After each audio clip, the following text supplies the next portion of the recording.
The storm had been building since late afternoon, rolling in from the Atlantic as Laura and Andrew Bennett left his parents' house in Cape Cod.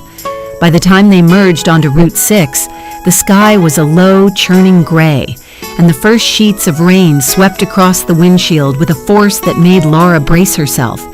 Andrew gripped the steering wheel as if it had wronged him personally, jaw locked, shoulders stiff, a quiet fury rolling off him in waves.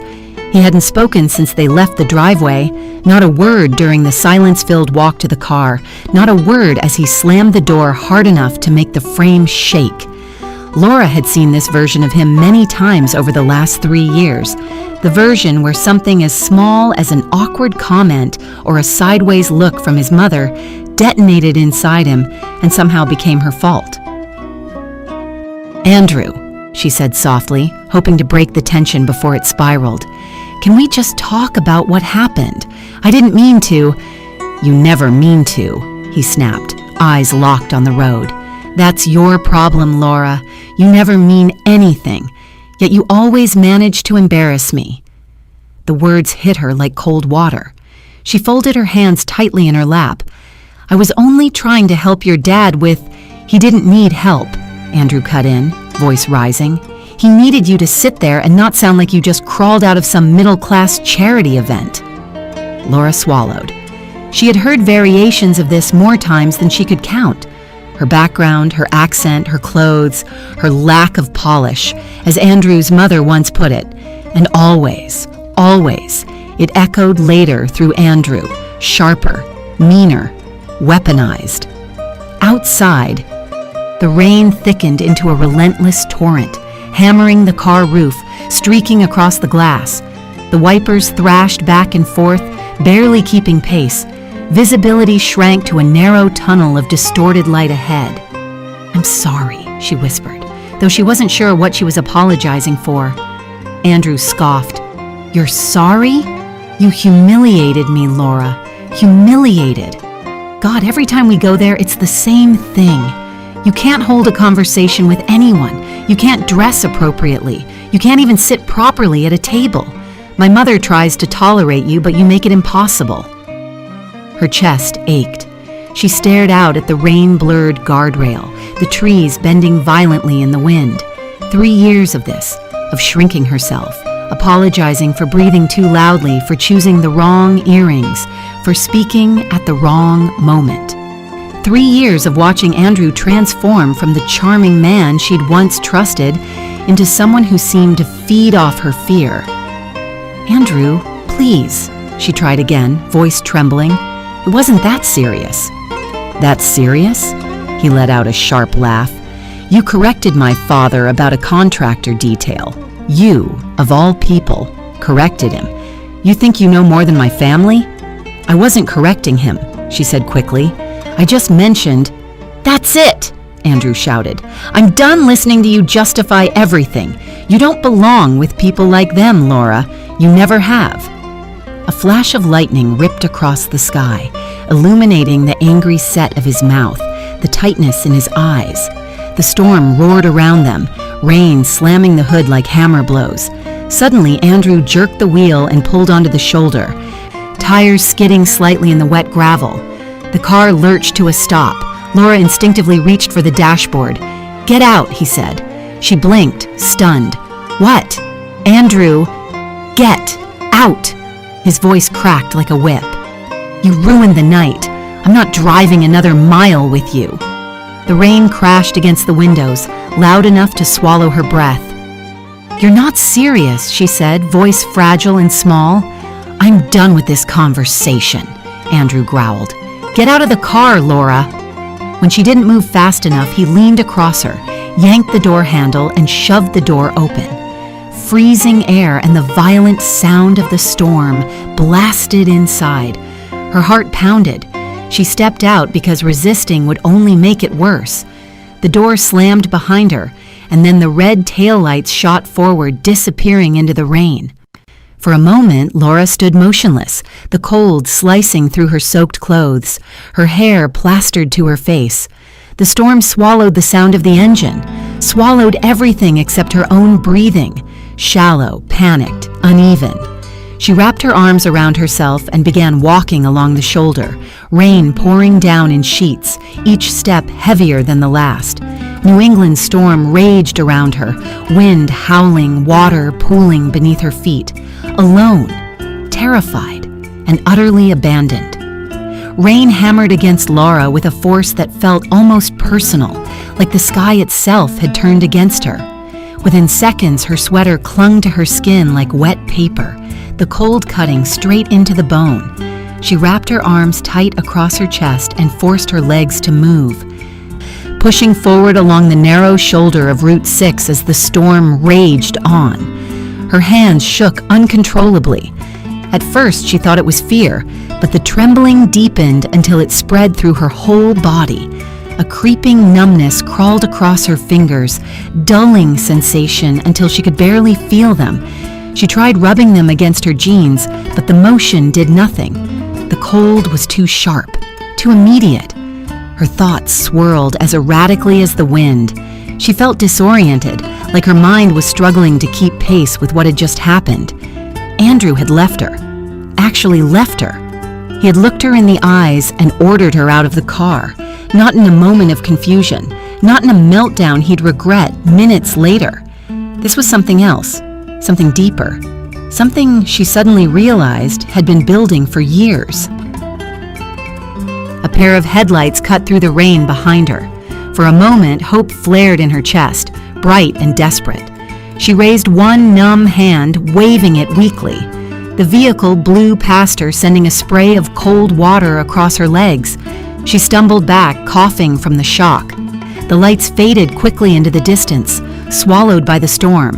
Another car approached. She waved again, higher this time, forcing her arm through the wind.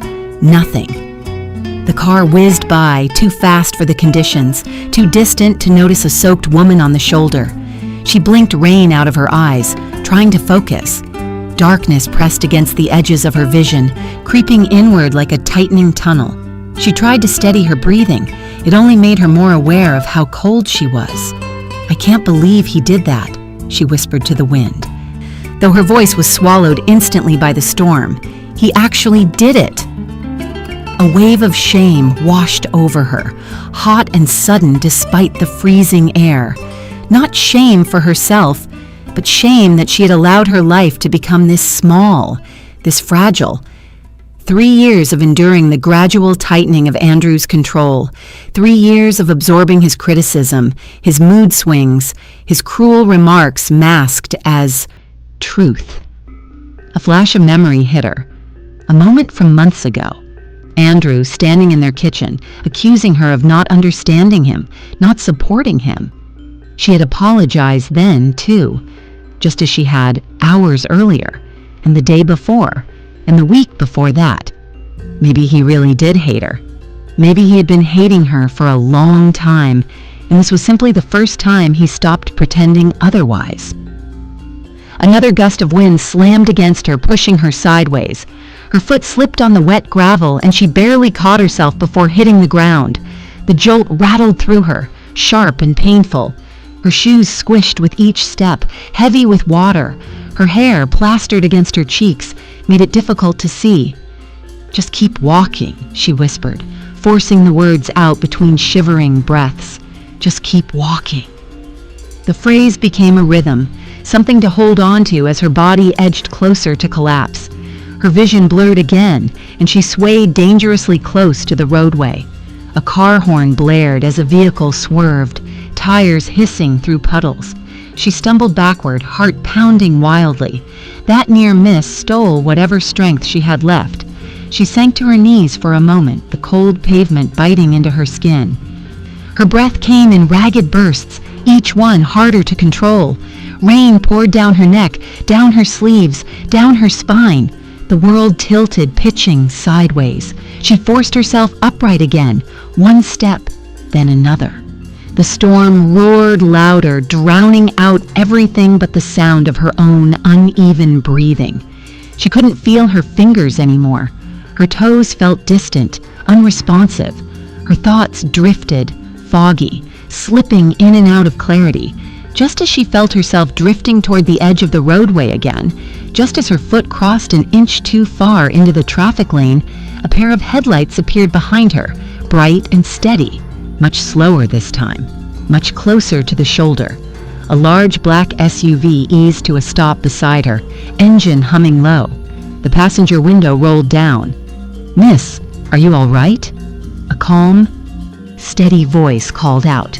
A man's voice, older, grounded. Laura turned toward the sound, blinking rain from her lashes, and saw the silhouette of an elderly gentleman leaning toward her through the open window, his expression lined with genuine concern. The storm raged on, but for the first time that night, she wasn't alone. The window of the SUV stayed open just long enough for the older man to lean closer, rain blowing sideways across the glass. Even in the dim light, Laura could see the concern etched onto his face, lined, weathered, but gentle in a way that made her chest tighten with unexpected relief. "Please get in," he urged, his voice steady but firm. "You're freezing. You shouldn't be out here another minute." Laura hesitated. Not because she feared him, there was nothing threatening about the man, but because her brain felt slow, foggy, barely able to process what was happening. The cold had dulled her reactions. She stood there shivering until he spoke again, more insistently. "Come on now! Hypothermia sneaks up on people. Inside, quickly." That word, hypothermia, cut through the fog. She opened the passenger door with trembling fingers and climbed inside. Warm air washed over her immediately, blasting from the vents. She let out an involuntary breath, the warmth hitting her skin like a shock. The man reached behind his seat and pulled out a thick wool blanket. "Here," he said, draping it around her shoulders with careful, respectful movements. "Wrap this tight." Laura obeyed, her teeth chattering as she clutched the blanket close. Her soaked clothes made her shiver even harder, but the heat from the vents began to soften the frozen ache in her limbs. "I'm Victor Harrington," he said once she'd settled, as if offering something steady for her to hold on to. "I live in Boston. I spotted you from the highway. You looked like you were about to collapse." His name rang faintly familiar. She realized then she'd probably seen it on construction signs or business articles, though her mind was too sluggish to place it clearly. I'm Laura," she managed, her voice hoarse. "Laura Bennett." Victor nodded with a gentleness that steadied her. "Laura, good. You're safe now." She exhaled shakily, the adrenaline that had kept her upright beginning to ebb. For a long moment, neither of them spoke. The only sound, the soft hum of the heater and the relentless drumming of rain on the roof. Then Victor glanced at her again, carefully, respectfully. "Do you mind if I ask what you were doing out there on a night like this?" Her throat tightened. She lowered her gaze to her hands, pale and stiff under the blanket. Shame hit her again, raw, unexpected. She didn't want to say the words aloud, but she was too exhausted to invent anything else. "My husband," she whispered. We were arguing. He pulled over and told me to get out." Victor's eyes darkened, not with shock, but with something quieter and heavier, a kind of disappointment that had nothing to do with her. "He left you alone on Route 6? He asked slowly. She nodded. "In this weather?" Another nod. Her eyes burned, but she blinked hard, refusing to break down in front of a stranger. Victor turned back to the windshield, his jaw tightening. For a man who'd spoken so calmly until now, the shift in his expression was striking. It wasn't anger. It was a deep, grounded disapproval, as if what Andrew had done violated something fundamental in him. "No one deserves that," he said softly, almost as if to himself. "No one." Laura clutched the blanket tighter. Victor guided the SUV back onto the road, driving slowly and carefully through the sheets of rain. The warmth inside the vehicle slowly revived her fingers, bringing back pins of sensation that stung more than comforted, but at least she could feel again. Halfway toward Boston, his phone buzzed through the car's speaker system. He pressed a button on the steering wheel. "Victor." "It's Harold." A man's voice filled the car. "Are you close? The partners are already at the restaurant." Victor sighed quietly. "Harold, I'm en route, but Sophie won't be joining. She came down with something. Fever. She's resting." "That's unfortunate," Harold replied. "You know how these investors are. They like seeing family around. It gives them a sense of continuity." Victor shot a glance at Laura, thoughtful. "I'll handle it," he said, ending the call. For a long stretch, he said nothing. Laura could almost hear him thinking, weighing something carefully. She shifted uneasily, unsure what to expect. Finally, Victor cleared his throat. His voice was gentle, almost hesitant. "Laura," he said, "I'm going to ask you something unusual, and I want you to know you're free to say no." She turned toward him, uncertain. "I need someone with me tonight," he continued softly. "Just to sit at that table, smile politely, make small talk. My granddaughter usually accompanies me, but she can't tonight." He paused, making sure she wasn't overwhelmed. "And if you're willing," he said, "I'd be grateful." Victor kept his eyes on the road for a moment, giving Laura time to breathe, to settle, to feel the warmth of the blanket spreading slowly through her shoulders. The storm still pounded the SUV, but inside the cabin the world felt quieter, safer, held steady by the calm presence of the man driving. He finally spoke, his tone measured. "The dinner tonight. It isn't just a social formality. It's the final stage of a long-term partnership I've been building for nearly a year. Construction, development, long-range planning. These people value consistency and legacy." He paused, choosing his words carefully. "Bringing a family member signals stability, a generational bond." Laura listened silently, unsure where this was going, but grateful for the distraction from the cold that still clung to her bones. "They're old-fashioned," Victor continued. "They like to see the people they invest with anchored by family. It reassures them they're not placing millions into the hands of someone who might disappear next season." He exhaled. "Without my granddaughter, I lose part of that rapport." Laura's gaze dropped to her hands beneath the blanket. She didn't know much about business dinners, but the weight in his voice was clear. This meeting mattered, a lot. Victor continued softly, "But I don't want you to feel obligated. You've already had a terrible night. You don't owe me anything." He glanced at her then, quick, respectful, not probing. "So I'll give you a choice." Laura's breathing stilled. "I can drive you home right now," he said gently. "Straight to your door.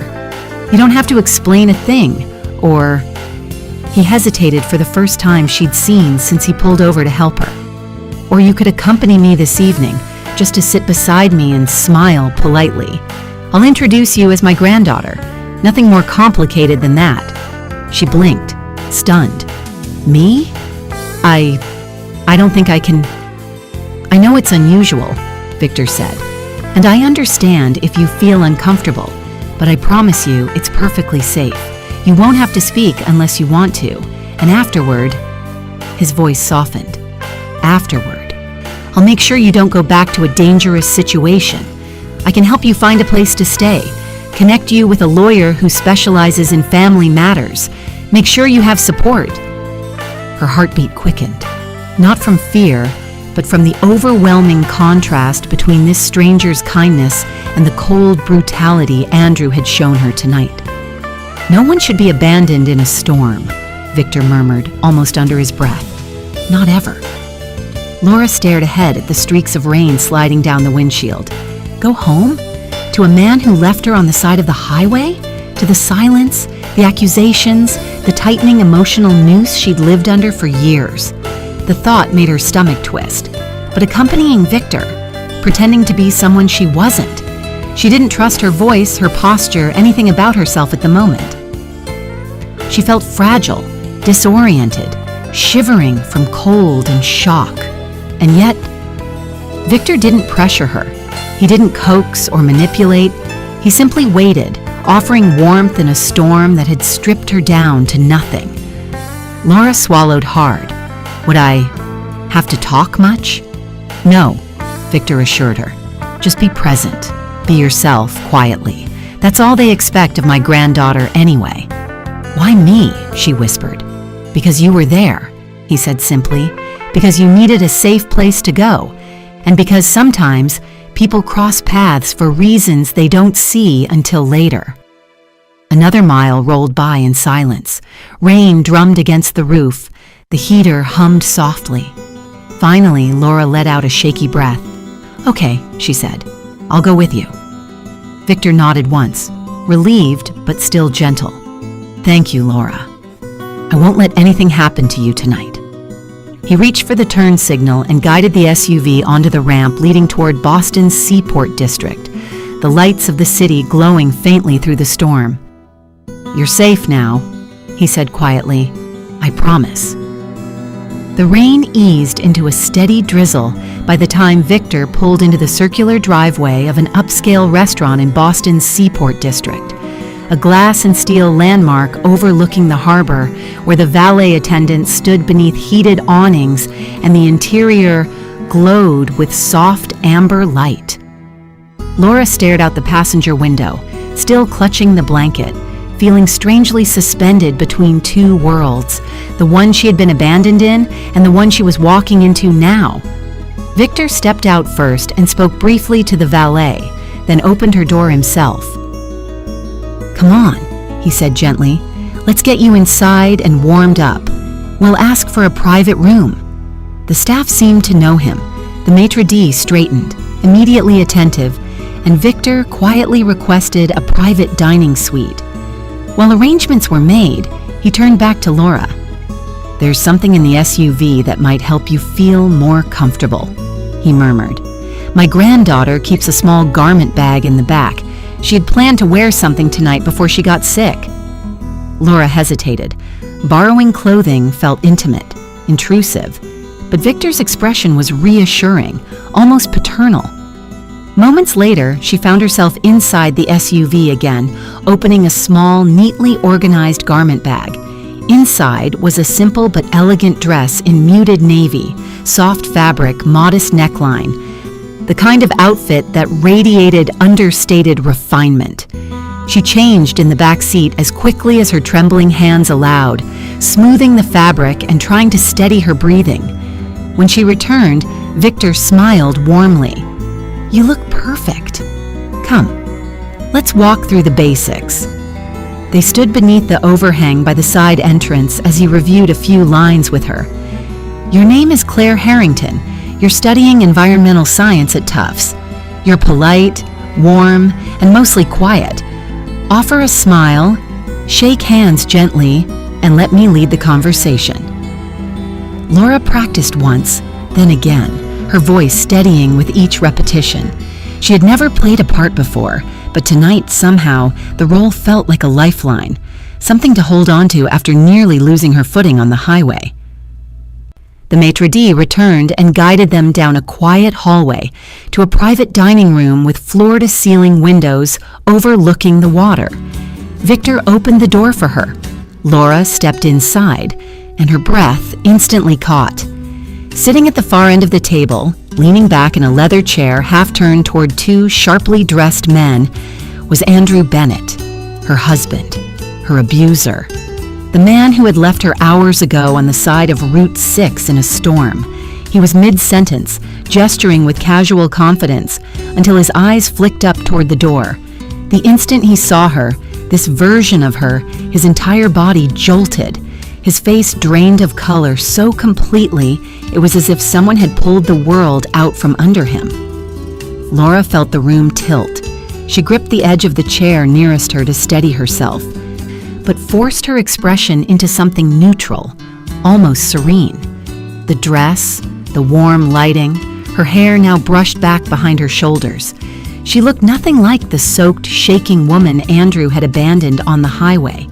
Not desperate, not powerless, not broken, alive, warm, confident, not walking alone through the storm. Andrew stared, wide-eyed, throat bobbing as he swallowed hard. He looked as if he were staring at a ghost who had somehow climbed out of the rain and found a seat at a table he believed belonged only to men like him. Victor, noticing the shift in the room, stepped forward with composed authority.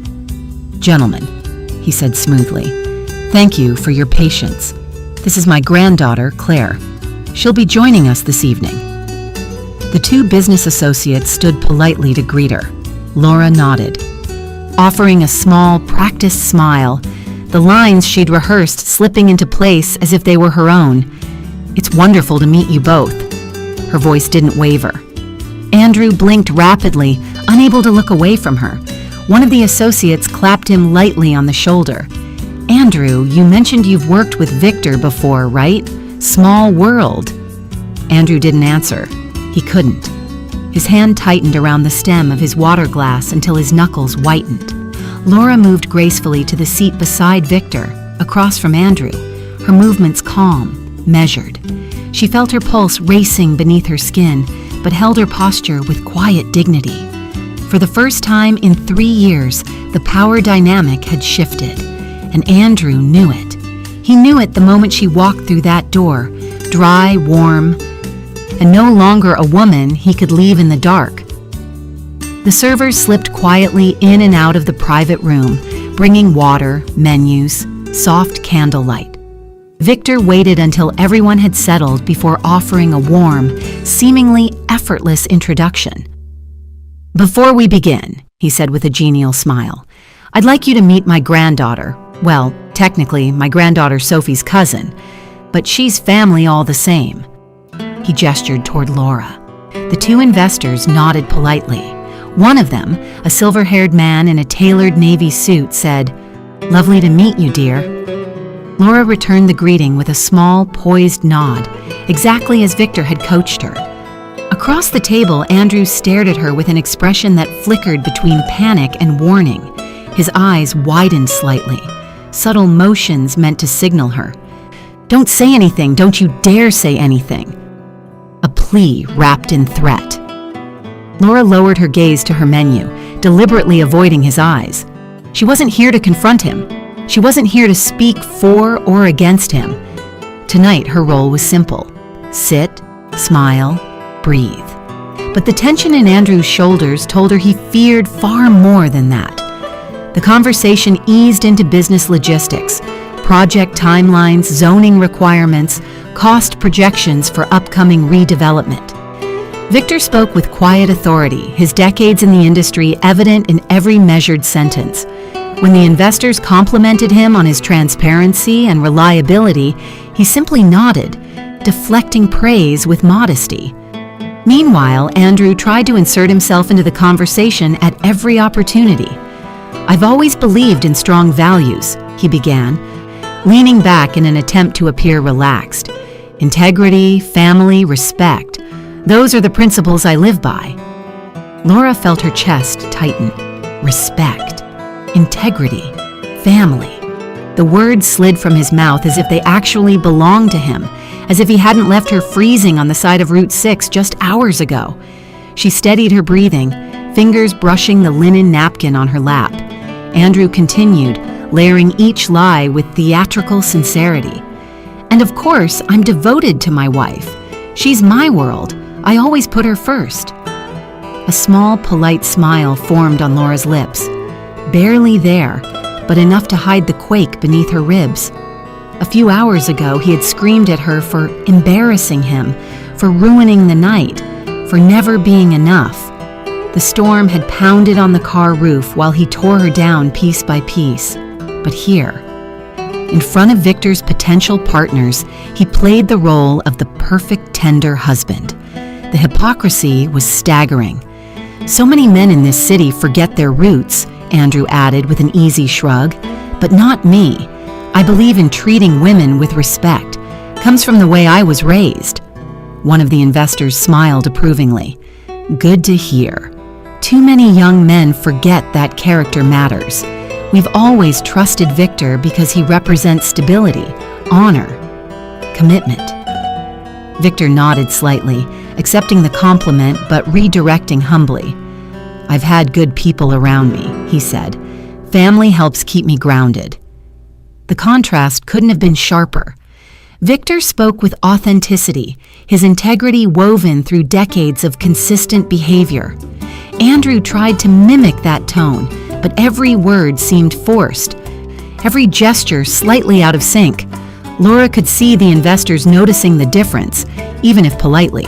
Their eyes tracked Victor with confidence. They looked at Andrew with mild tolerance. Dinner continued.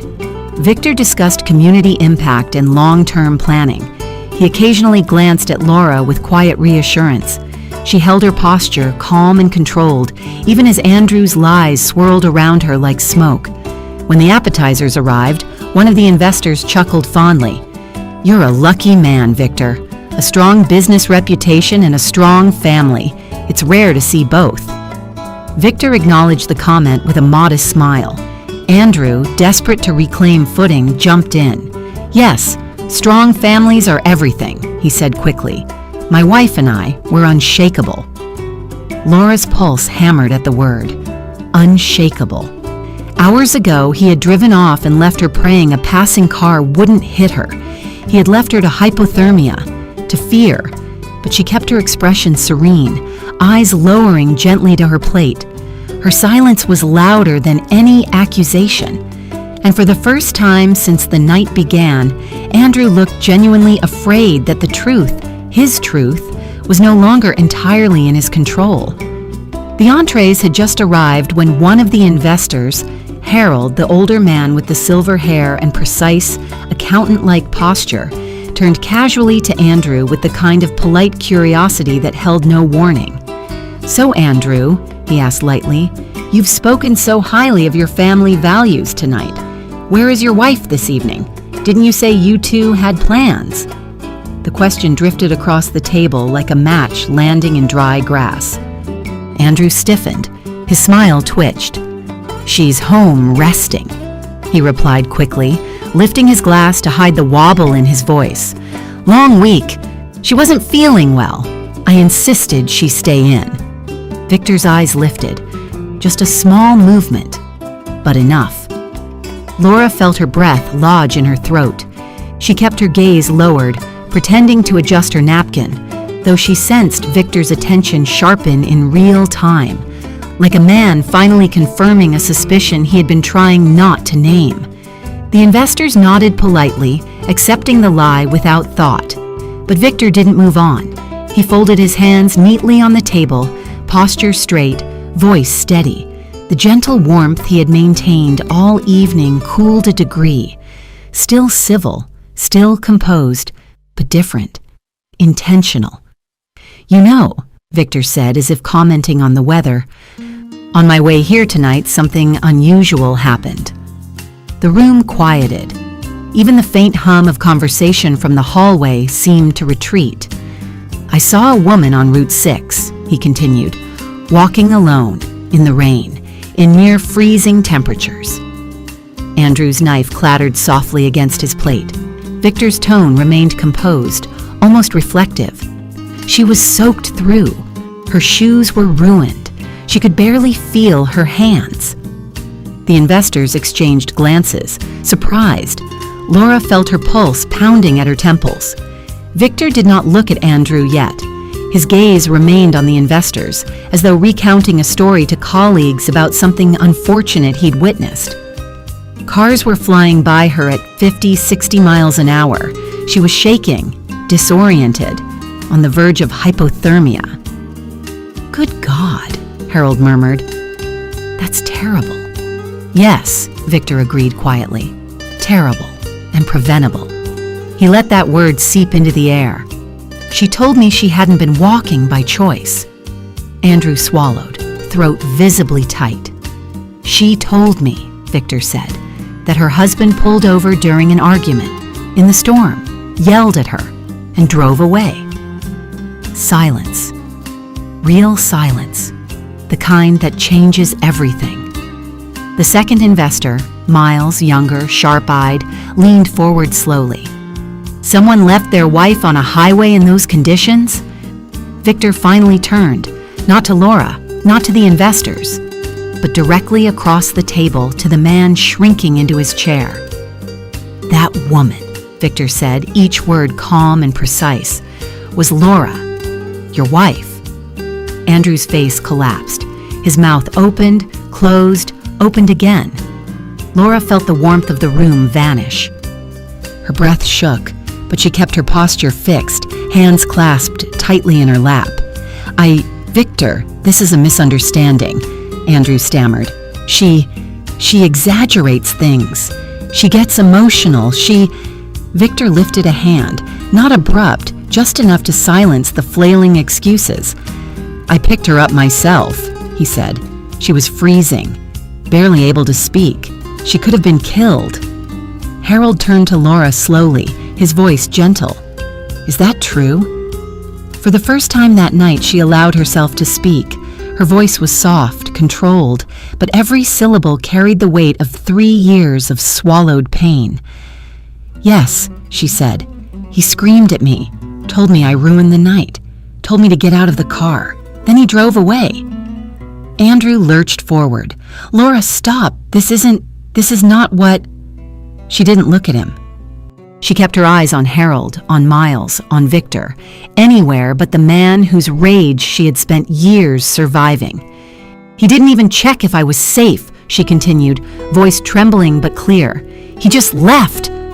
Laura, Andrew snapped, more desperate than angry now. You're making me look... Miles cut him off sharply. We don't need her to make you look anything. We're listening to facts. Andrew's face flushed deep red. Panic overtook every feature.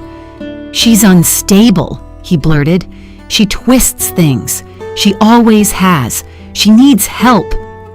Victor's voice sliced through the noise, low and unwavering. She needed help tonight, and you left her to die. The words landed like a stone thrown into still water. Harold leaned back, appalled. This is the man who said he believes in respect? Miles shook his head slowly. This is not someone I would ever trust in business. Andrew's world, built on charm and performance, cracked right there at the table, under the weight of his own lies. And for the first time, Laura felt something unfamiliar rise quietly in her chest. Not fear, not shame, but the beginning of freedom. For a long moment, no one at the table spoke. The silence that followed Victor's final sentence wasn't the kind that lingered politely. It was the kind that closed doors, ended relationships, and left reputations in ruins.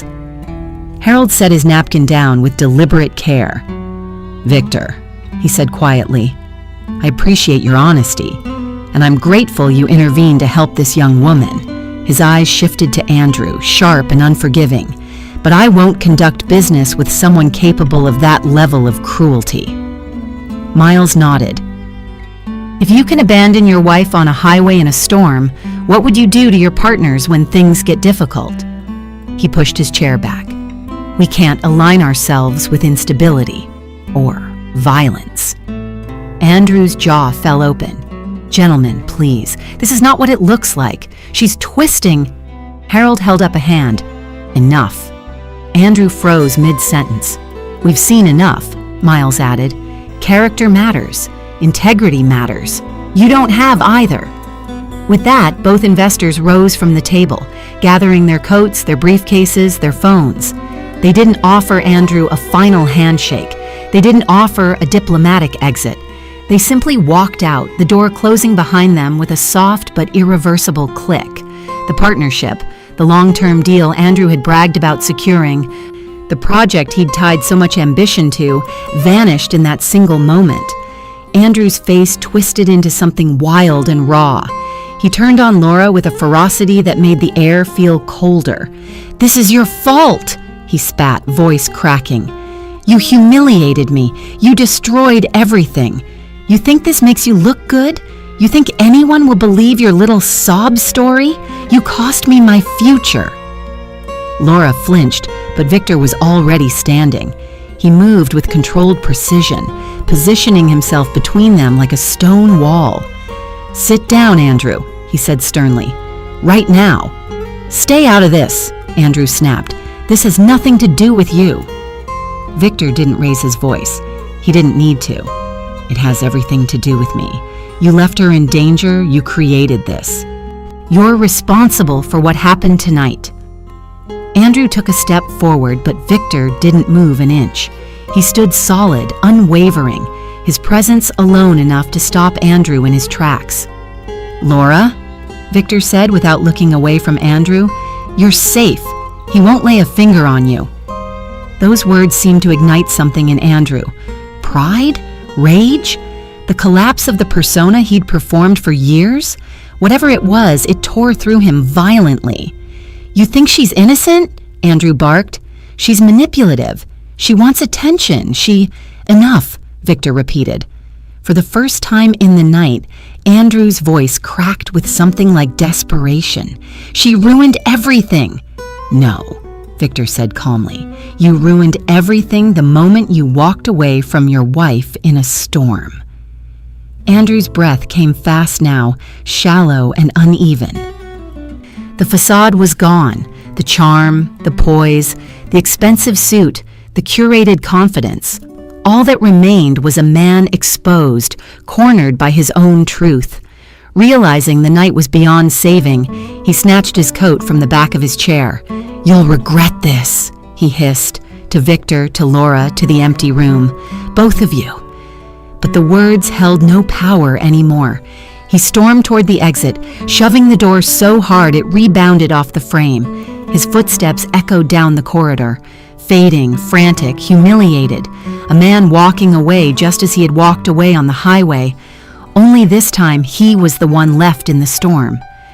Victor waited until the echoes died out before turning to Laura. She looked small, shaken, but present, held together by sheer will. "Come," Victor said gently. "Let's get you out of here." He placed a steadying hand at her back and guided her toward a side hallway. The staff, noticing the tension, discreetly opened an alternate exit, one that led toward the dimly lit rear of the restaurant, away from the main parking lot. They stepped into the cool night air, the harbor's salt breeze sweeping across them. Victor stayed close, but not controlling, giving her space, giving her safety. Inside, the remnants of the ruined deal still hung in the air. Outside, Laura took her first steady breath in hours. Andrew was gone, and the night, brutal as it had been, was finally shifting. Victor drove quietly through Boston, the city lights reflecting off the wet pavement. Laura sat wrapped in the blanket, staring out the window, the adrenaline slowly draining from her body. The demands of the night, the storm, the confrontation, the humiliation she endured for years had built a pressure inside her that now trembled on the edge of collapse. They crossed the Charles River and entered Back Bay, where elegant brownstones lined the quiet streets. Victor turned into a private driveway behind a restored Victorian building. "This is one of my properties," he said gently. "My granddaughter stays here sometimes when she's in the city. It's vacant this week." He unlocked a side entrance and guided her up a short staircase. When he opened the apartment door, warm air greeted them immediately. The space was soft and calm, muted colors, warm lamps, thick rugs, and a faint lavender scent coming from a diffuser on the kitchen counter.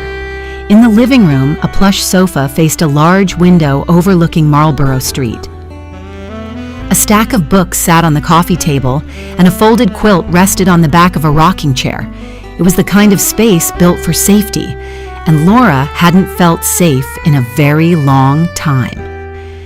"You can stay here as long as you need," Victor told her. "No pressure, no expectations." Her throat tightened. "I don't want to impose—" "You're not." His voice was steady. "You needed shelter tonight. That's all that matters." He disappeared briefly and returned with a small suitcase, fresh clothes, toiletries, a soft robe. Then he placed a bag of groceries on the counter. Soup, bread, fruit, tea, honey. He thought through everything she might need before she even asked. "And here," he added, handing her a small folder, is a list of attorneys, family law, domestic cases, protective orders. These are people I trust.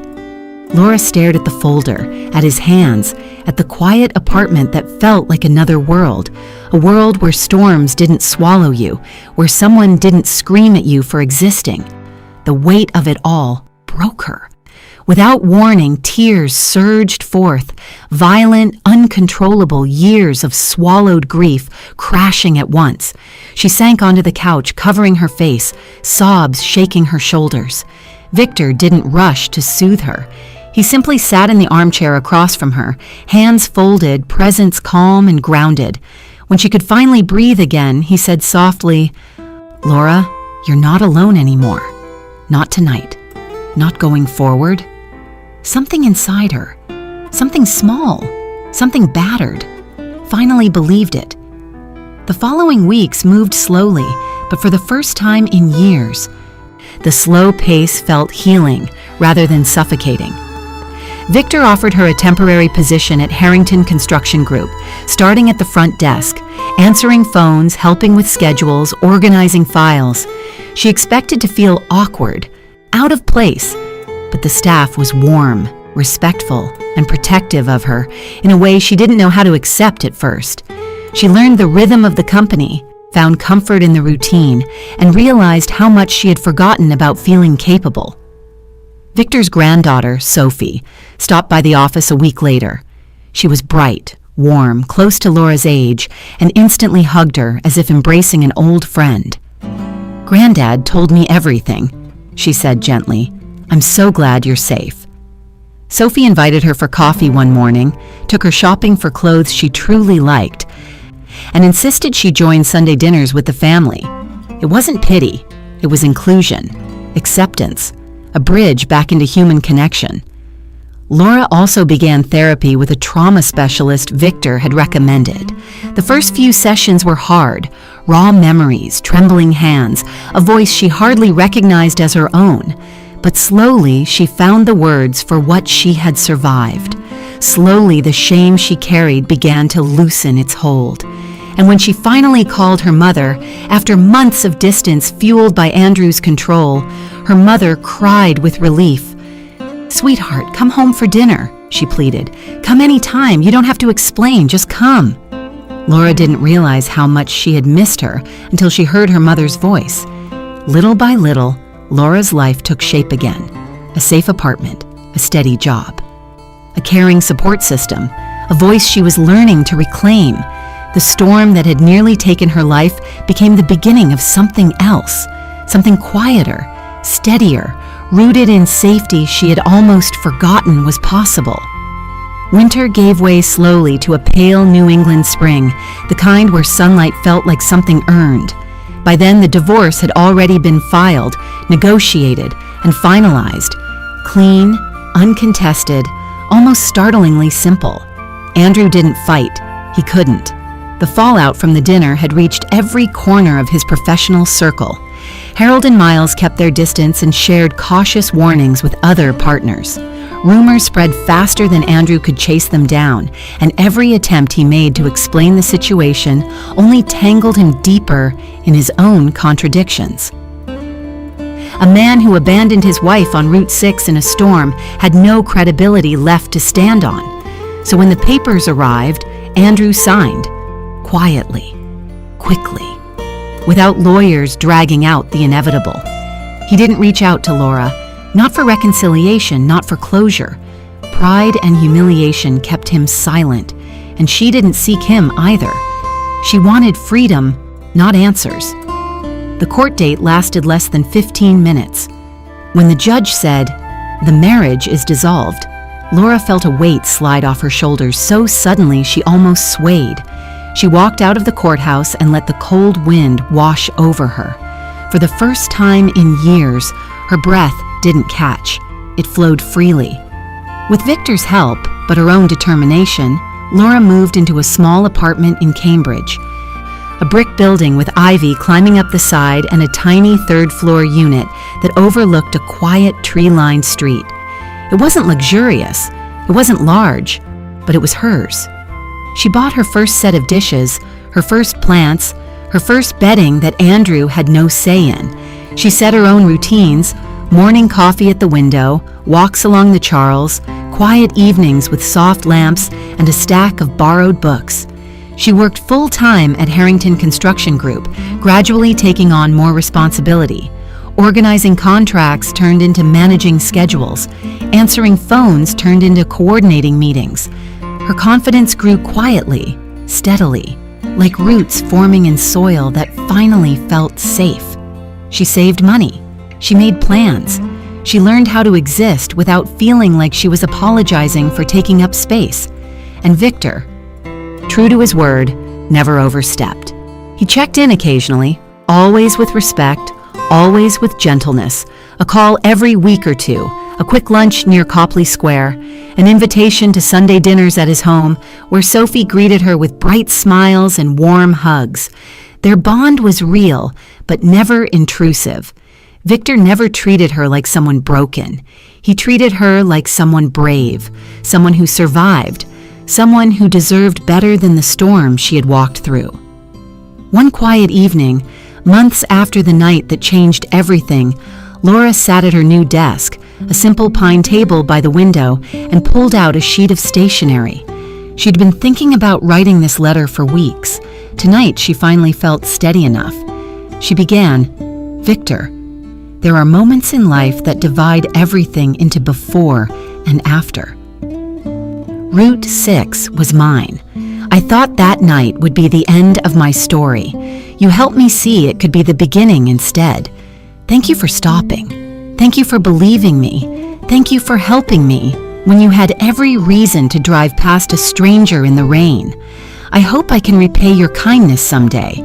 But for now, please know that you changed my life, not by saving me, but by seeing me. With gratitude, Laura." She sealed the envelope before her eyes could blur again. She would drop it off tomorrow. Victor didn't need flowery speeches. He understood quiet truth better than anyone she'd ever met. Later that night, Laura stepped onto her small balcony. The air was crisp, the kind of spring chill that hinted at summer but hadn't fully let go of winter. Boston's lights glimmered below, golden reflections on the Charles. The hum of a city alive and moving, a city that now held a chapter of her story she never expected. She wrapped her cardigan tighter around herself and exhaled, a long, steady, unbroken breath. The wind brushed her face softly. Somewhere in the distance, a siren wailed and faded. A couple laughed as they walked down the sidewalk below. Life continued, unburdened, unafraid. Laura stood there for a long moment, letting the lights of the city settle into her chest. For the first time in years, she wasn't waiting for the next outburst, the next criticism, the next storm. She wasn't walking on eggshells. She wasn't shrinking to survive. She was safe. She was free. She was herself again. And the night that once took everything from her had become the night that gave her a new beginning.